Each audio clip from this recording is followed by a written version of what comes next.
El Hilo Noticias, un espacio con invitados que te transportarán al universo científico de la innovación. El Hilo Noticias. Investigamos sobre inteligencia artificial e informamos con humanidad. Con la presentación y dirección de la periodista Selene Botero.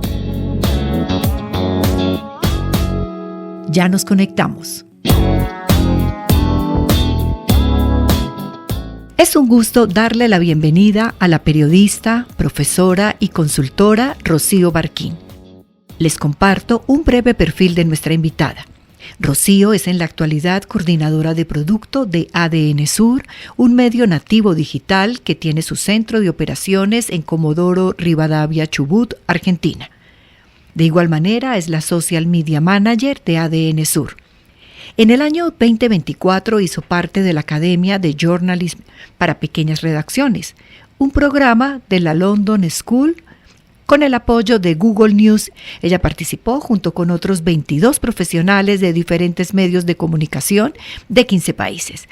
Se ha desempeñado como periodista editora, ha sido profesora, también es consultora de comunicaciones estratégicas. Y para iniciar nuestro hilo y nuestra conversación, destacamos que ha vivido el proceso de incorporación de la IA en la redacción de ADN Sur bajo la premisa de optimizar el flujo de trabajo sin perder el control editorial. Damos pues inicio a este hilo para conocer esta experiencia exitosa, agradeciendo a la periodista Rocío Barquín su tiempo y atención a este espacio. Establecemos, Rocío, este diálogo desde ¿cuál ciudad en este momento? Hola Selene, ¿cómo estás? Un gusto poder hablar con tu audiencia, muy agradecida que me invites. En este momento estoy en Radatili, que es la ciudad costera más sureña de Chubut, una de las provincias patagónicas de Argentina. Bueno, qué maravilla, aquí estamos desde Medellín, Colombia, y te escuchamos perfectamente. Rocío, entiendo que este proceso de ingreso de la inteligencia artificial en el medio digital ADN Sur comenzó con una fase intensa de preguntarse con honestidad dónde realmente la necesitaban. Sí, fue así. Como usuarios de Internet o personas que transitan este mundo, vimos el surgimiento de repente como muy enfático de ChatGPT, apareció y irrumpió de cierta forma en nuestra vida con mucha popularidad, se instaló en muchos sectores y empezamos a preguntarnos qué maravilla, esto nos tiene que dar una mano, nos tiene que ayudar en cierta parte del trabajo, pero también teníamos estas reticencias y este temor a ver hasta qué punto iba a ser útil y hasta qué punto iba a ser, nos iba a complicar la vida. ¿Sí? Con todos estos temores que también por ahí tienen los profesionales de si nos va a reemplazar o no, que ya digo que no. Así que teníamos todas estas herramientas que de repente habían irrumpido en la escena y decíamos, bueno, genial si podemos utilizar algunas en la redacción, y había mucho entusiasmo y mucha resistencia también, pero nos pareció prudente no permitir la incorporación y no incorporar de hecho nada hasta que no supiéramos para qué la queríamos utilizar.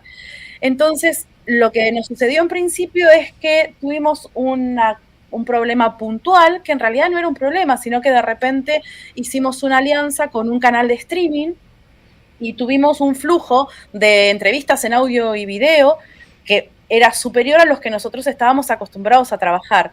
Entonces dijimos, bueno, evaluemos realmente cuáles son las necesidades de nuestra redacción y cuáles son nuestras realidades, porque en ese momento la realidad era que no podíamos contratar más personas en el breve plazo, porque el proceso de incorporación lleva un tiempo, y teníamos un volumen de entrevistas muy grandes para procesar que nos ralentizaba muchísimo el tiempo y las notas no salían con la velocidad que nos hubiera gustado. Entonces, en principio, nos centramos en esa necesidad y en conocer también con qué personal, con qué gente, con qué equipo de periodistas y cuáles también era nuestra realidad financiera, que me imagino que es un poco lo que por ahí le pasa a todos los medios. Tienen una necesidad y a veces financieramente o por tiempos se complica poder resolverla como a uno le gustaría.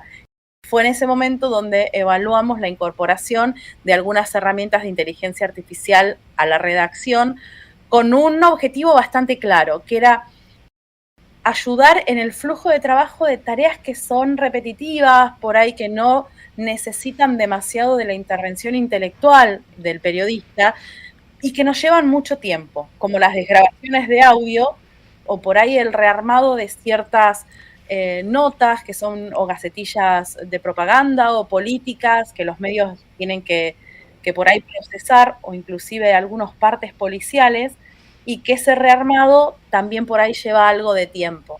Y entonces, tal como tú nos explicas, decidieron solo utilizar herramientas de automatización en tareas repetitivas y mecánicas como la desgrabación del audio, como nos estás diciendo. Y ustedes luego, de acuerdo a unas conferencias que he escuchado contigo, probaron herramientas en sus versiones gratuitas, como Gemini, ChatGPT, NotebookLM y Pinpoint.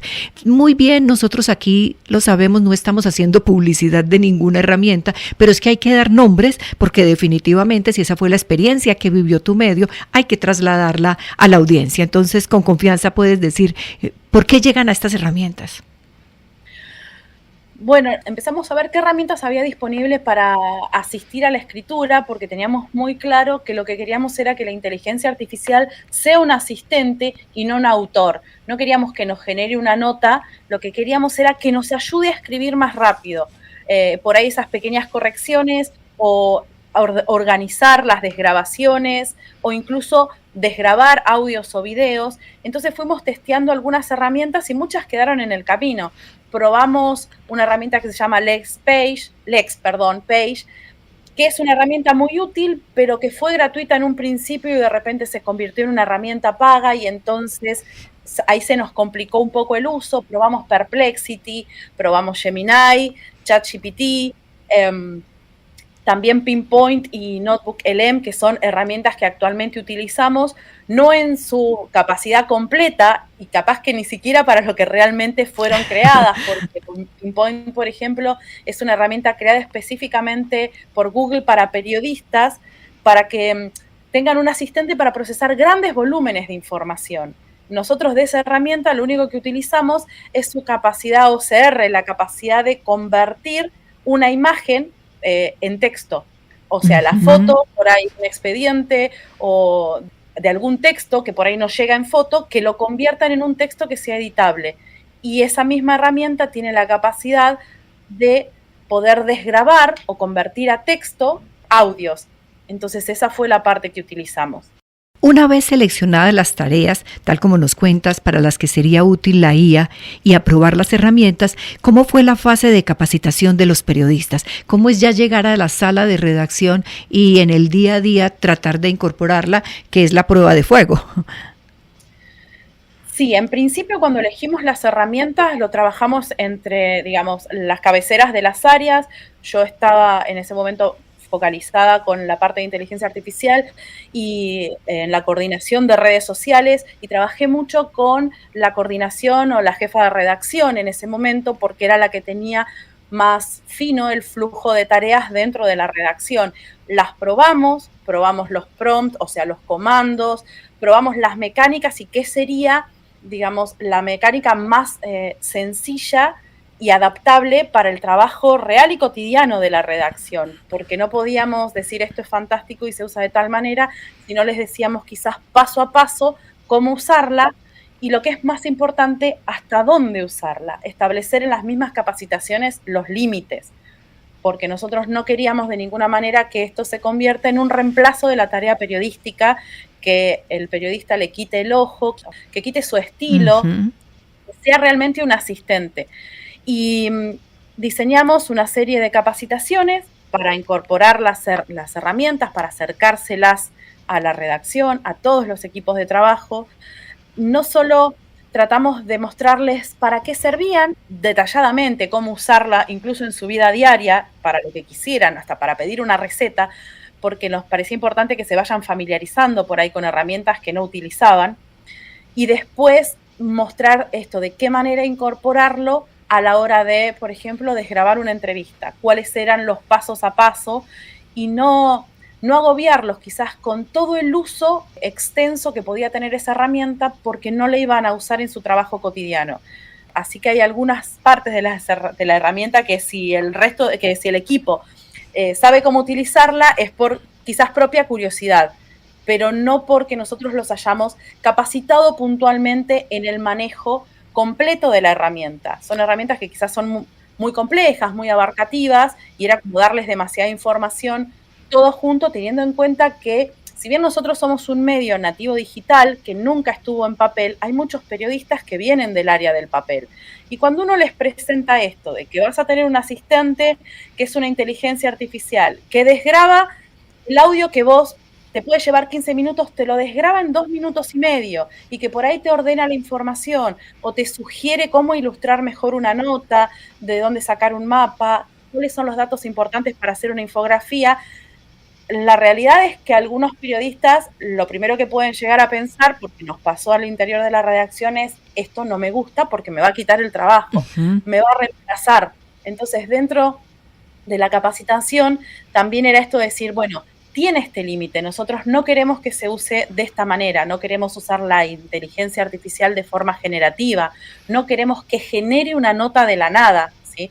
Necesitamos el trabajo del periodista, necesitamos que ustedes hagan las preguntas correctas, que ustedes sepan, o sea, son ustedes los que van a saber en el contexto qué focalizar de esa entrevista, que quizás no es lo que la inteligencia artificial considera importante, pero el contexto social, el contexto económico, el de la geolocalización y de la hiperlocalidad, lo tiene el periodista. Así que fue una especie de trabajo fino con varias capacitaciones para que no solo aprendan a usar la herramienta, sino que también entiendan que de ninguna manera son reemplazados y que en realidad les tiene que ayudar a bajar el tiempo que uno hace con cosas aburridas.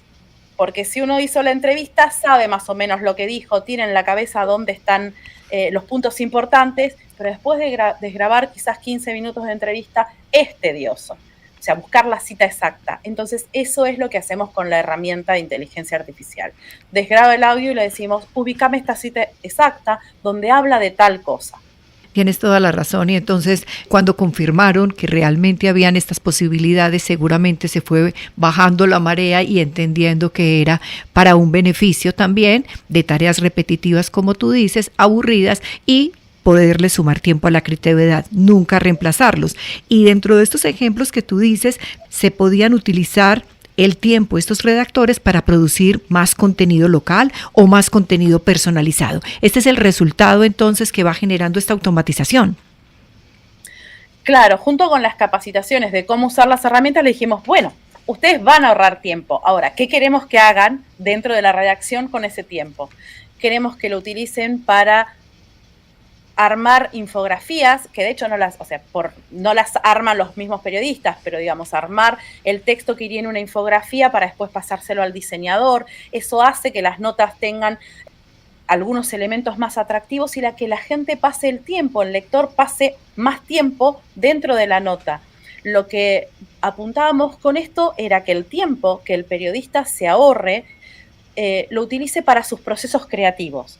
¿Sí? Que se le ocurra una nota de color, una nota de vida, una nota diferente que enriquezca un análisis que está haciendo o una nota de opinión, que tenga el tiempo para decir, esta nota que hoy por hoy sale de una manera plana porque sale netamente en texto, bueno, puedo armar una foto del antes y después, puedo armar una infografía, y todas esas cosas que salen de la creatividad del periodista son cosas que estamos incorporando en las notas, enriqueciendo las notas, y que a la larga, en realidad al breve plazo, esto nos reportó que la audiencia tenga un alto índice de retención. O sea, notas que quizás antes en 15, 20 segundos la audiencia las leía, por ahí se quedan un poco más, porque hay un mapa, hay una infografía, y bueno, todos dentro de los medios sabemos lo importante que es que nuestra audiencia se quede dentro de nuestro medio. Así es, estamos con la periodista, profesora y consultora del medio ADN Sur, Rocío Barquín, conversando con ella desde Argentina. Y tú nos estás diciendo que este tiempo que se ganó con la automatización ha permitido, entre otras bondades, buscar mejores fotos, mejores gráficos, más creatividad y calidad. También has comentado que parte de lo que ganó el medio fue que con la optimización del tiempo, los periodistas se dedicaron a notas que generan más enganche con la audiencia. Sí, eso también, al no tener que pasar tanto tiempo en notas que por ahí uno como medio debe procesar y que por ahí llevan mucho tiempo, como las gacetillas policiales o las gacetillas políticas o institucionales más que políticas, esas cuestiones se resuelven de una manera más rápida y entonces el periodista puede dedicarle un poco más de tiempo, ponerle un poco más de gracia y de creatividad a notas que de otra manera por ahí salían bastante más rápido, y todo tiene que ver con, yo diría, una cuestión casi hasta de mentalmente estar más liberado para que se te ocurran cosas que puedan enganchar a la audiencia de una manera distinta. Si nosotros tenemos más tiempo para ser creativos, seguramente desde el título hasta el armado, la jerarquización, la manera que una nota es presentada, tiene mucho más enganche. El periodista conoce a la audiencia, sabemos a quién le hablamos, para quién escribimos, y por ahí esa vuelta de tuerca, al estar más liberados creativamente y tener el tiempo para hacerlo, esa vuelta de tuerca se produjo, y también eso genera más clics, porque la audiencia siente que le estamos hablando a ella y no simplemente que estamos narrando una información de manera neutra. Entiendo que casi todas las notas tienen contexto con Notebook-LM, por ejemplo. Algunas notas sí generamos contexto, aquellas notas que lo requieran por su temática, y para esto sí usamos Notebook-LM, que es una herramienta que nos permite elegir de dónde saca el contexto. Si nosotros usamos por ahí ChatGPT y le pedimos contexto, nos va a citar ciertas fuentes y no estamos muy seguros de que la fuente sea la correcta. Por eso siempre dentro de las capacitaciones, y yo lo recomiendo completamente, es verificar y chequear todo lo que la inteligencia artificial nos da como respuesta, aunque parezcan lógicas las cosas que responden, porque a veces pueden llegar a ser lógicas pero no son correctas. Entonces todos los datos, todo el output de la inteligencia artificial tiene que ser chequeado. Lo que nos permite Notebook-LM es elegir las fuentes. Entonces nosotros tenemos algunas, ya sabiendo, por ejemplo, que viene algún juicio o algún hecho que tiene que ver con algunos sucesos anteriores, buscamos nuestras propias notas de nuestro medio, que son el antecedente de ese suceso, y las cargamos en esta herramienta y pedimos, por ejemplo, una línea de tiempo o un subtítulo de contexto del historial de una persona o del historial de un suceso. Y justamente ese tema que abordas, que tiene que ver con la verificación, entonces, aunque se busque el contexto que brinda pues gran amplitud de la noticia, o que es un plus para la audiencia, porque no solo está teniendo el contenido, sino la información que hay alrededor y que es de interés, ustedes tienen en su sala de redacción unas personas dedicadas para que de pronto el periodista no se extralimite en el uso de la inteligencia artificial. ¿Cómo es esta función? Sí, tratamos mucho de que sea autocontrolado, que el periodista mismo sea el que se controle, sabiendo que pueden ocurrir estas aberraciones, estos sesgos. Nosotros tenemos temáticas que directamente no están permitidas trabajarlas a través de inteligencia artificial, y cada turno dentro de la redacción tiene un jefe de redacción que está pendiente de, digamos, de esto, de la supervisión de esto, no solo de las notas y la temática y los ejes que se están tratando, sino justamente de que no haya algún exceso en el uso de la inteligencia artificial. Y tú también expones en tus capacitaciones que definitivamente existen temas que nunca pasarán por la inteligencia artificial, por lo menos desde tu medio de comunicación, y que son temas sensibles como la salud o el suicidio. ¿Qué selección de temas son definitivamente vetados y dependen exclusivamente del talento humano periodístico de tu medio?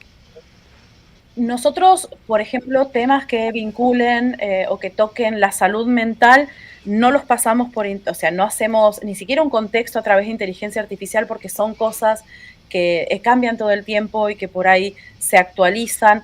Ese tipo de temáticas sensibles como la violencia familiar, la violencia doméstica, los femicidios, salud mental y algunos otros temas que están por ahí muy vinculados con nuestra zona, tratamos. De hecho, la directiva es que esto no se procese a través de inteligencia artificial. Uno puede procesar la desgrabación, ¿sí? O sea, puedo pedir que el audio me lo desgrabe una inteligencia artificial, pero hasta ahí.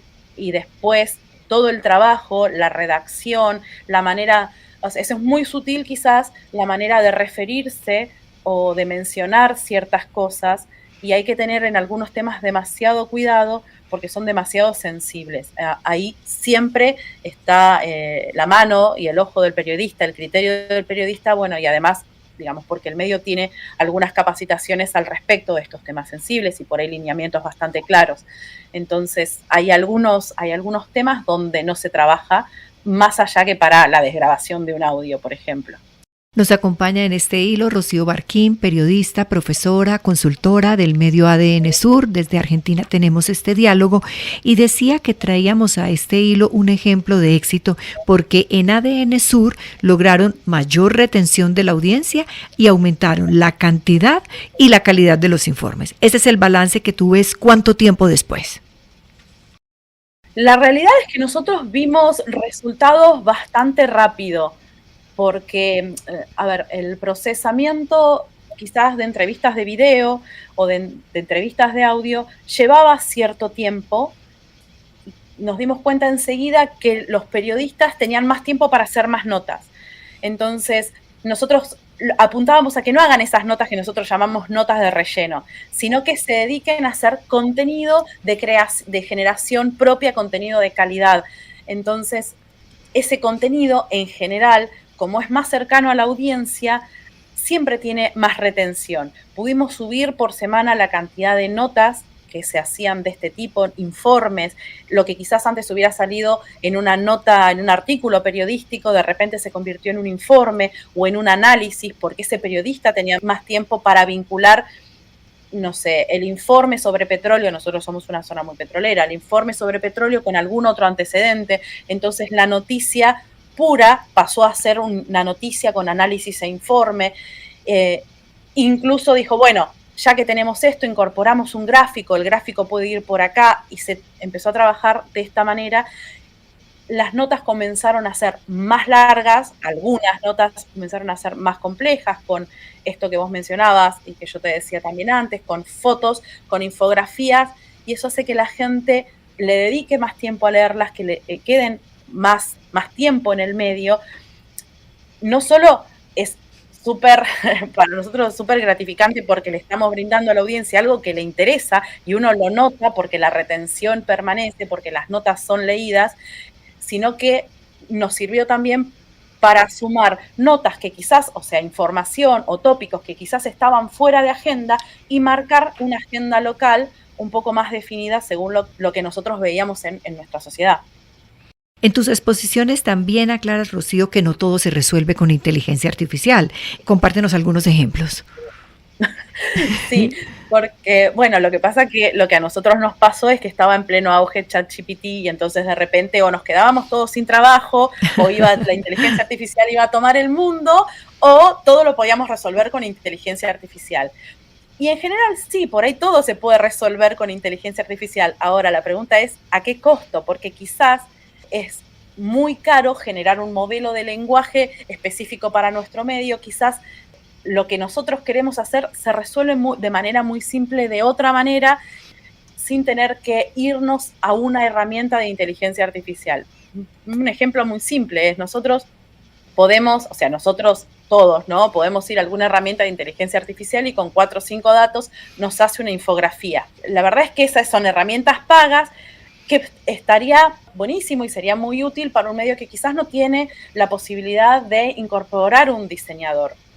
Pero, digamos, la posibilidad de charlar cuerpo a cuerpo con alguien que entienda lo que yo quiero mostrar y que por ahí yo no lo sé expresar, porque esta también es otro punto. A la inteligencia artificial hay que decirle exactamente lo que queremos. Y a veces no sabemos exactamente lo que queremos. Y el diseñador de carne y hueso sí nos interpreta. Y por ahí quizás es mucho más económico contratar una herramienta de inteligencia artificial. A veces no.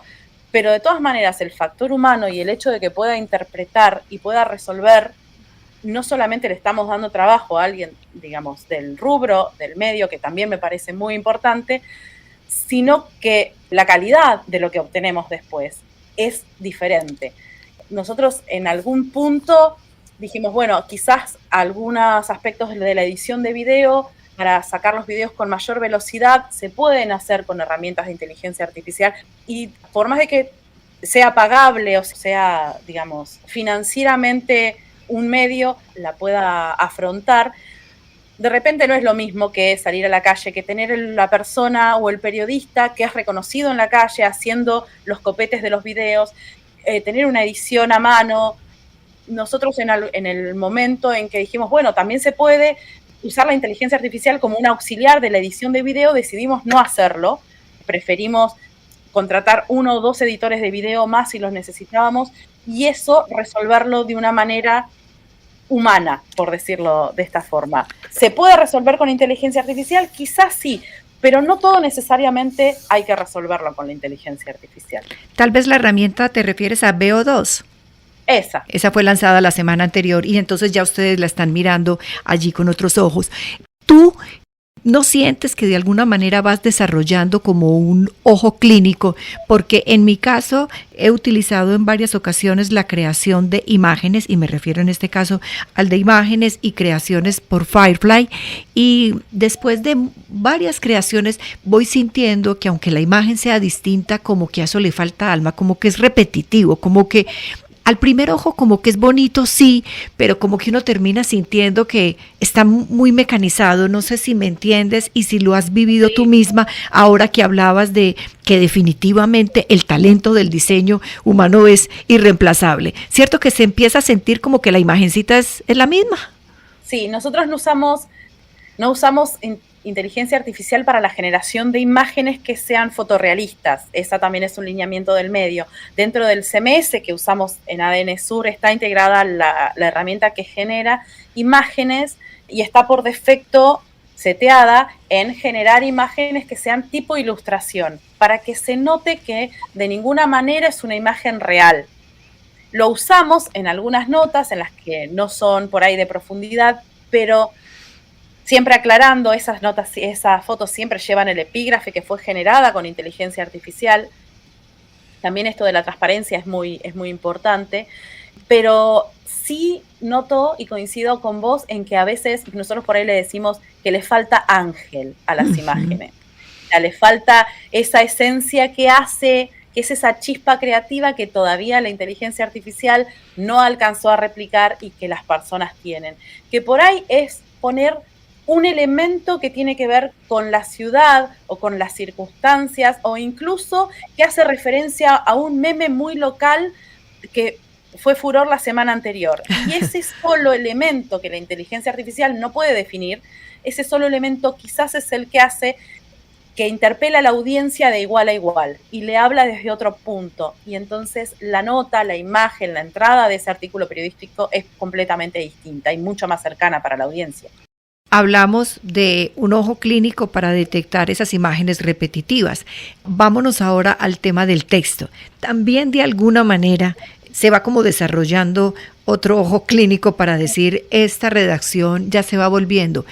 Se ve muy estructurada, te separa de inmediato punto 1, punto 2, punto 3, pero también se va sintiendo como mecánica, ¿verdad? Ahí es donde tú explicas en tus presentaciones que nunca se reemplaza la pluma periodística, ese sabor, esa diferencia, que es ese talento humano de tus redactores. ¿Es así? Sí, es así. Nosotros tenemos dentro de la redacción varios columnistas que de hecho tienen capacitaciones por separado, tengo capacitaciones por separado con ellos, que lo único que por ahí apuntamos es quizás a desgravar o los textuales o por ahí alguna cosa bastante puntual respecto a las notas, pero ellos las escriben de cero. Saben en el momento que uno la lee, si presta un poco de atención, no hace falta mirar quién la firma porque uno reconoce la escritura. Y eso me parece que es súper valioso y le aporta muchísima calidad a un medio. Que un lector entre en las notas del domingo, que son quizás las notas de vida, las de color, los informes más extensos, y busque la nota porque sabe que ese periodista es reconocido, es especialista en petróleo o es el que escribe sobre lugares nostálgicos de la ciudad, y uno busca esa pluma, busca la forma que ese periodista tiene de contarnos la realidad. Saben que son especiales, diferentes, se escriben desde otro lugar y son de hecho de las notas que más alcance tienen en nuestro medio, ese tipo de notas. Nosotros la inteligencia artificial decimos que tiene que ser un asistente para tareas repetitivas, para esas notas que quizás suman en el clic, suman en la información, porque todos los medios tienen que mantenerse y hay ciertos temas que uno tiene que incorporar, pero cuando la información requiere el perfil de un especialista que amplíe la data que tenemos o que la información sea contada desde otro lugar, la realidad es que la inteligencia artificial acá queda fuera. Ustedes pasan estos resultados de contenido que producen sus periodistas a estas otras aplicaciones o herramientas que miden hasta cuánto porcentaje existe creación humana y hasta cuánto hay de IA, o definitivamente no lo necesitan por lo que tú dices que en tu medio casi que la redacción es completamente original y el uso de la IA en esta fase de producción casi que ni se utiliza. Mira, en algún momento tomaba notas bastante aleatorias para hacer este chequeo y después hablaba con los periodistas, porque también es muy interesante saber cómo ellos utilizan la herramienta más allá de cómo uno les dice que tienen que usar. Por ahí uno tiene algunos tips o algunas cosas que quizás se incorporan en las próximas capacitaciones o directamente decimos, bueno, por acá no es, o sea, hay un chequeo y hay un seguimiento con lo que nosotros hacemos y capacitamos. Y la realidad es que ahora las herramientas están un poco más ajustadas, pero en ese momento tomé un par de notas que había escrito yo, por ejemplo, sí, que sabía que no las había pasado por ningún lado, y me daba un 80% hecha por inteligencia artificial. Entonces, realmente, en su momento, no creía demasiado en esa herramienta, como en esa medición. A la realidad. 80% arrojaba de inteligencia artificial, algo escrito netamente por ti. Sí, se ve que soy muy aburrida escribiendo. No, que están sin perfeccionar. Tenía un momento en donde decía, bueno, estábamos entre el 60 y el 80% generado por inteligencia artificial. Y me empecé a preocupar porque era un montón, sí, notas aleatorias, y dije, a ver cómo está midiendo esta herramienta. Y usé una nota mía, escrita por mí, de cero, y me había dado entre un 80, después puse varias notas más que había escrito la editora, que sabíamos que no estaban procesadas que había sido usada la inteligencia artificial en ningún punto, y también de un alto porcentaje. Entonces dijimos, bueno, capaz que todavía no están muy ajustadas estas herramientas, y nos focalizamos más en convencer no sé si convencer, sino generar conciencia en el equipo de trabajo que tiene que haber intervención humana. Les puede servir para ordenar la información, pero léanlo porque hay palabras, nosotros, bueno, como ustedes, como toda Latinoamérica, tenemos modismos distintos, hay maneras de contar, maneras de decir las cosas,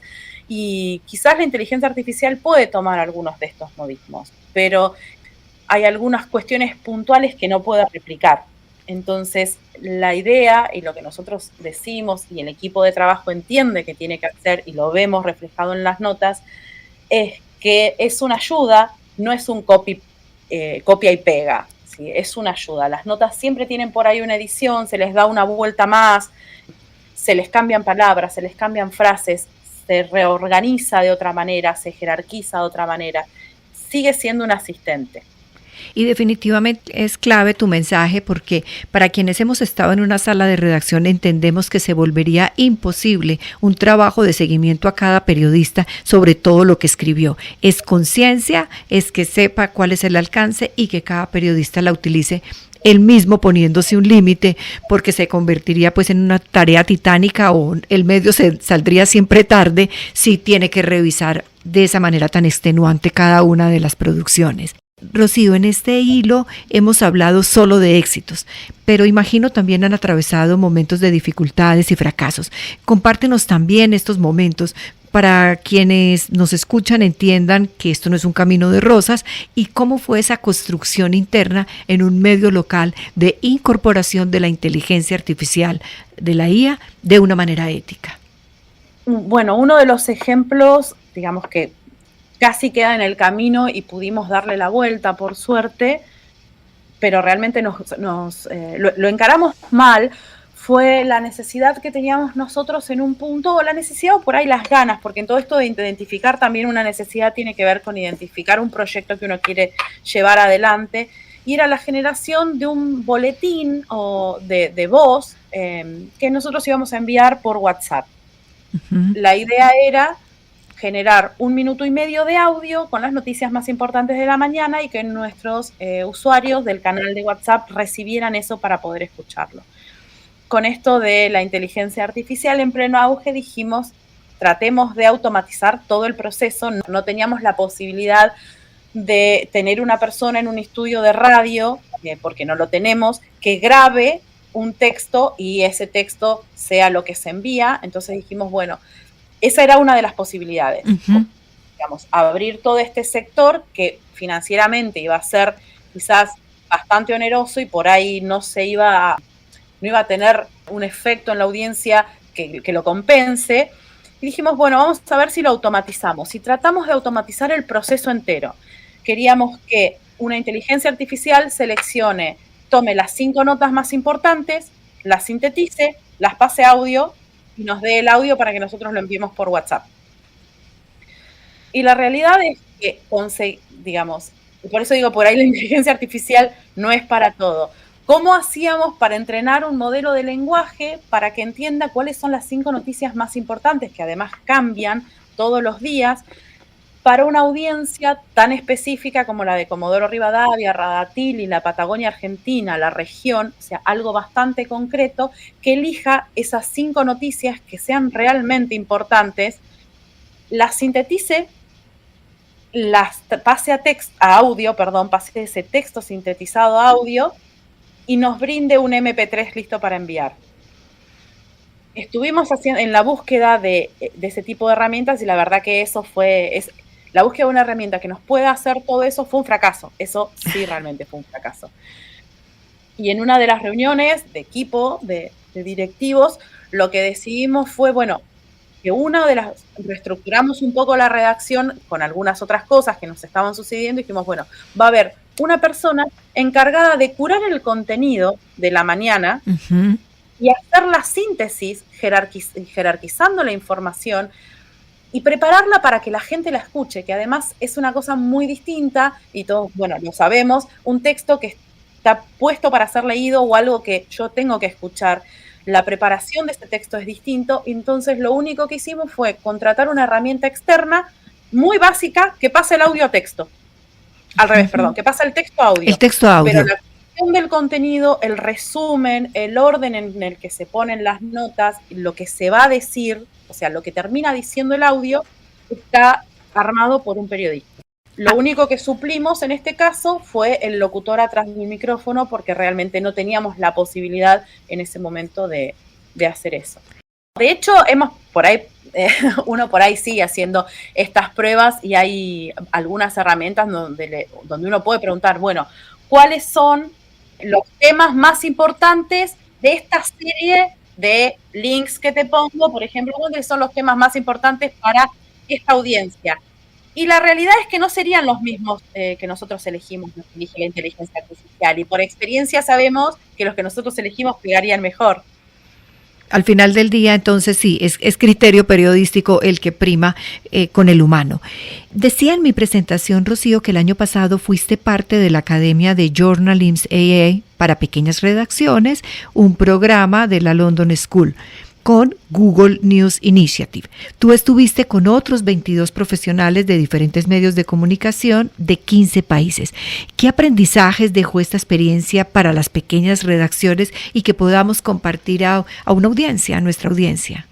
Bueno, fue una experiencia muy interesante porque había periodistas de toda Latinoamérica, había periodistas de Colombia, había medios que hacían fact-checking, había medios que solamente, digamos, focalizaban en su audiencia a través de WhatsApp por el tipo de comunidad en la que estaban insertos. Realmente proyectos muy interesantes, medios muy interesantes, y todos tratando de ver de qué manera las herramientas de inteligencia artificial o los modelos de lenguaje podían ayudarnos a conectar con nuestra audiencia. Esta es la clave. No tenemos que perder el foco, y para mí esto es lo importante, que nosotros trabajamos para nuestras audiencias. No trabajamos para que nuestras notas sean más, ni más bonitas, ni más largas solamente, sino para que la audiencia se sienta conectada con nuestro medio, se sienta conectada con su realidad. Y entonces ahí creo que es donde está la diferencia. Si nosotros queremos un medio que escriba las notas bonito, que tenga lindos gráficos, que tenga lindas infografías, que tenga mucho caudal de información, probablemente lo logremos de una manera bastante neutra a través de un montón de herramientas de inteligencia artificial, pero ahora poder lograr que nuestro contenido conecte con nuestra audiencia, que nuestra audiencia sepa que le estamos hablando a ella, que lo que le mostramos es lo que ella necesita ver, quiera o no, porque es parte de su realidad, que te elija porque lo que le estás contando se lo contás desde la vivencia de estar en el mismo lugar y no se lo estás contando desde otro punto, sino que estás parada en la misma ciudad que ellos. Me parece que eso es lo fundamental. Queda información como sin alma, ¿verdad? Y dentro de esta experiencia que también vemos aquí, eran de 15 países diferentes, ¿tú qué big picture podrías hacer como de la región? Es decir, ¿como qué nivel estamos entre Centroamérica, Latinoamérica y los países que participaron? ¿Quiénes están más avanzados en el uso de la inteligencia artificial? ¿Qué países, qué oportunidades vieron allí? ¿Qué experiencia nos puedes compartir? Había experiencias realmente muy interesantes. Un medio de Cuba, por ejemplo, había armado un modelo de lenguaje que tiraba automáticamente el contexto de algún personaje público. Entonces, como para mencionarte una de las posibilidades que puede tener un modelo de lenguaje aplicado al periodismo, lo que ellos hacían es decir, bueno, vamos a escribir sobre esta persona. Y mientras uno estaba haciendo la noticia de coyuntura sobre esa persona, otro estaba trabajando con la inteligencia artificial para que, digamos, le brinde un subtítulo con el historial de, por ejemplo, político o de hechos de corrupción, puntualmente, que habían estado vinculados con esa persona. Había otro medio, creo que era de Perú, que había utilizado la inteligencia artificial para traducir a 3 lenguajes distintos. Ellos tienen dialectos, lo mismo que estaban mandando en su grupo de WhatsApp principal. Entonces se dieron cuenta que llegaban a mucha más audiencia porque había mucha audiencia que hablaba aymara, por ejemplo, y que quedaba fuera de la distribución de información y de contenidos. Qué bonito e interesante, y perdón que interrumpa esta experiencia entonces de Perú, porque puede que no sea la audiencia masiva, pero sí es un segmento de población bien importante que estaba quedando por fuera de la información. Sí, ya te interrumpí, sí. Nos contabas Cuba, Perú, ahí vamos. Sí, en síntesis, por ahí para no hablar de todas las experiencias, en síntesis todos estábamos como tratando de experimentar de alguna manera de qué forma podíamos usar la inteligencia artificial para enriquecer la manera en la que presentamos la información a la audiencia. Y en esto es como que no hay una regla clara, no hay un modelo a seguir, porque depende mucho del medio, depende mucho de la audiencia y de lo que uno quiera llevar adelante. Y tampoco recién ahora en el mundo se están armando dentro de las redacciones los lineamientos, una especie de manual de estilo del uso de la inteligencia artificial. Esto es algo también muy nuevo. Estamos como todos los medios, y esto sí creo que es una constante en los medios de Latinoamérica, todos tratando de armar un manual ético y un manual de estilo y de uso de inteligencia artificial dentro de nuestros medios, ya sea para las redacciones, para las redes sociales, para la creación de contenido audiovisual.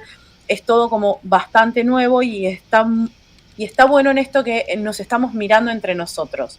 Ver de qué manera la experiencia de otros medios me puede enriquecer la mía, y también los fallidos de otros medios me puede advertir sobre cosas para no volver o para que no me sucedan.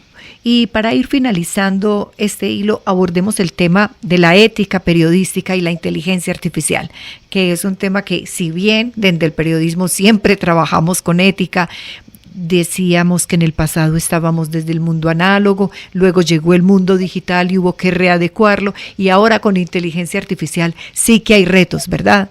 Sí, yo creo que el periodismo tuvo retos a lo largo de toda su vida. Siempre ha habido retos tecnológicos, retos de censura, de contexto. En este caso, me parece que la inteligencia artificial los que nos tiene que venir a traer son posibilidades y no panaceas. Me parece que ahí está también un poco el límite. No es lo que nos va a solucionar el trabajo en la redacción, no es lo que nos va a brindar una respuesta de oro a todo lo que necesitamos, y sí depende mucho de cómo estemos nosotros formados como periodistas para obtener de la inteligencia artificial lo que nos ayude a mejorar nuestra propia tarea.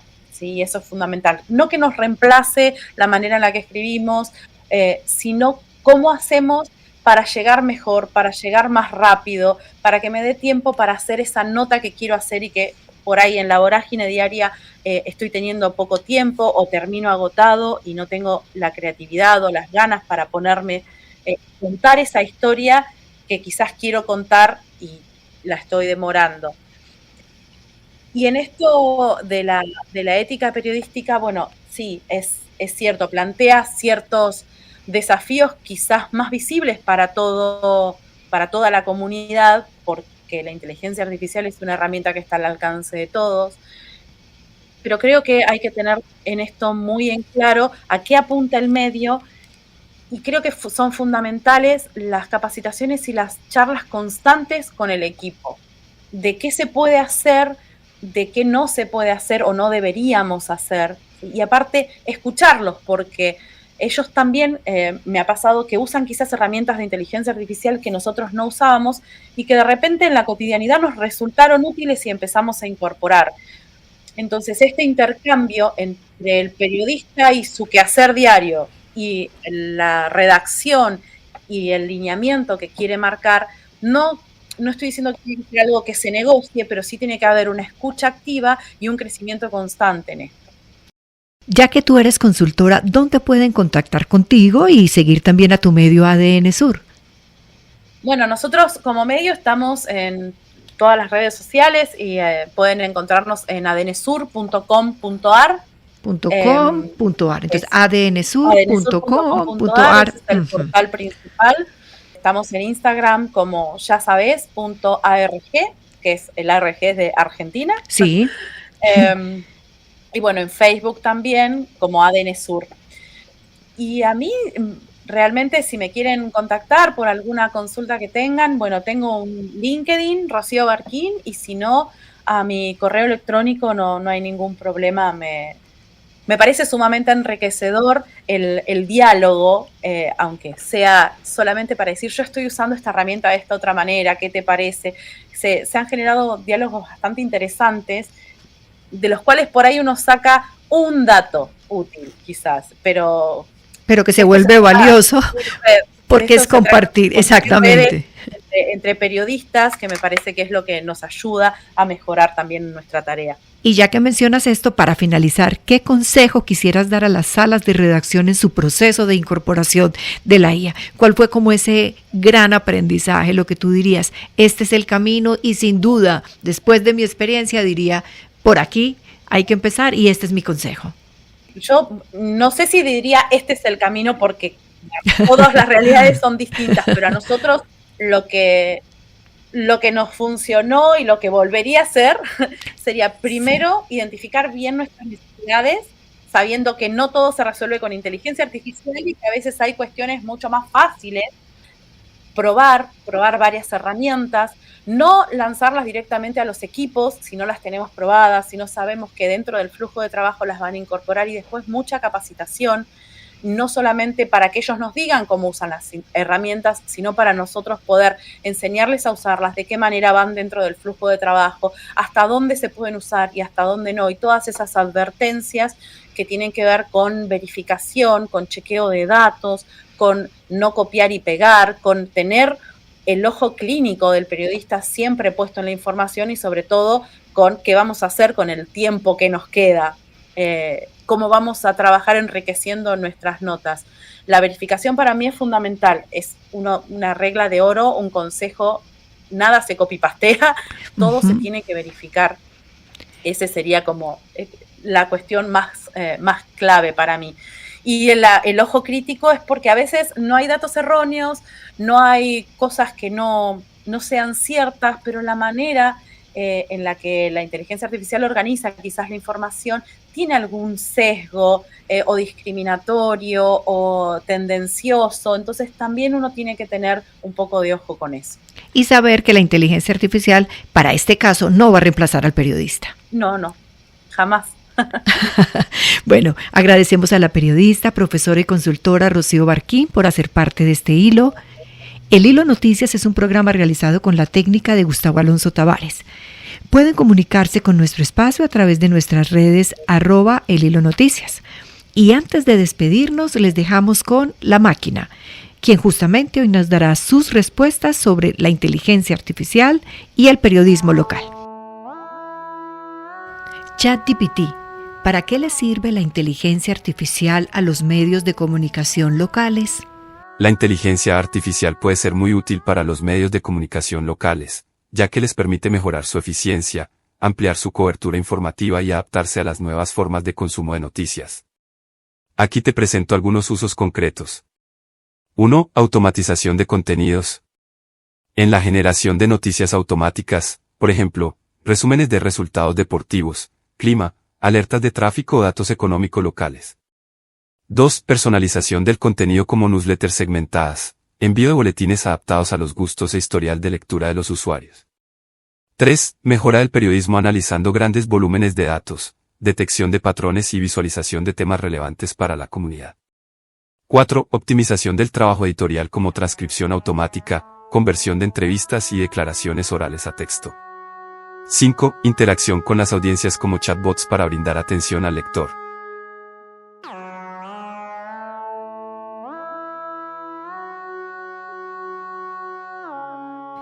¿Y cómo puede ser útil para el monitoreo y verificación de noticias falsas?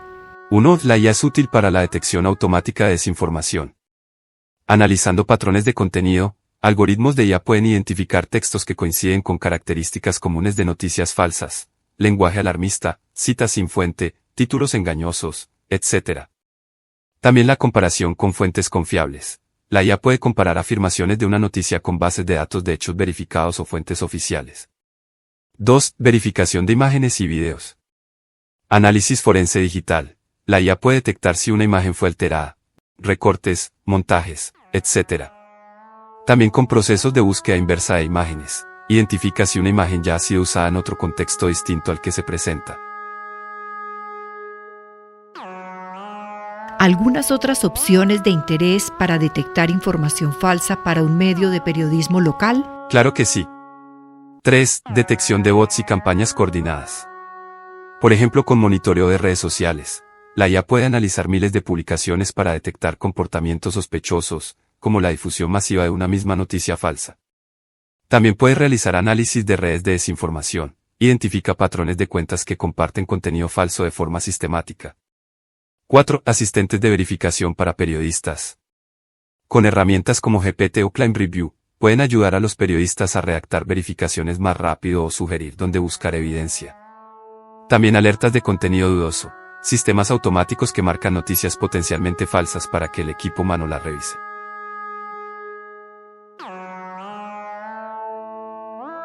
¿Cómo la IA, en vez de competencia, puede ser una aliada para un pequeño medio local?